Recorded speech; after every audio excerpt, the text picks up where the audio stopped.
Hi cute பொம்மைஸ். காலையில் 7 மணிக்கெல்லாம் ஆஃபீஸ்க்குள்ளே வந்துட்டேங்க. உள்ளே வரும்போது அப்பா நம்ம இன்னைக்கு சீக்கிரம் வந்துட்டோம் அப்படின்னு நினச்சிட்டே வந்தேன். வந்து பார்த்தா எனக்கு முன்னாடி ஒரு 10-15 பேர் எங்கள் ஆஃபீஸில் உட்காந்துட்டு இருக்காங்க. எங்கள் ஆஃபீஸில் வந்து பார்த்தீங்கன்னா இத்தனை மணிக்கு தான் வரணும், இத்தனை மணிக்கு தான் போகணும் அப்படின்ற ரூல்லாம் கிடையாதுங்க. நீங்கள் காலையில் எத்தனை மணிக்கு வேணுனாலும் ஸ்டார்ட் பண்ணலாம். ஸ்டார்ட் பண்ணதுலேருந்து 8 மணி நேரம் ஆஃபீஸில் வேலை செய்யணும். மொத்தமாக வந்து நம்ம ஆஃபீஸில் 8.5 மணி நேரம் இருக்கிற மாதிரி இருக்கும். அந்த 30 மினிட்ஸ் வந்து அன்பெய்ட் லஞ்ச் பிரேக்ன்ற மாதிரி இருக்கும்.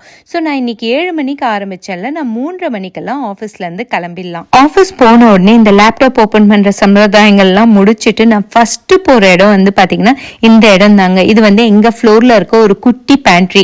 எங்க ஆபீஸ்ல வந்து பாத்தீங்கன்னா ஒவ்வொரு ஃப்ளோர்லயும் ஒரு குட்டி பேண்ட்ரி இருக்கும். கிரவுண்ட் ஃப்ளோர்ல வந்து ஒரு பெரிய கஃபெட்ரியா இருக்கும். அங்கதான் எல்லா காஃபி மிஷின்ஸ் எல்லாமே இருக்கும். ஆனா நம்ம குடிக்கிற இந்த இத்து போன ஒரு பிளாக் காஃபிக்காக இவ்வளவு தூரம் கீழே வரைக்கும் டிராவல் பண்ணுமா அப்படின்ட்டு நான் எங்க ஃப்ளோர்ல இருக்க அந்த ஒரு குட்டி பேண்ட்ரிலேயே காஃபி போட்டு குடிச்சிடுவேன். சரி, இன்னொரு வீடியோல பார்க்கலாம். பாய்.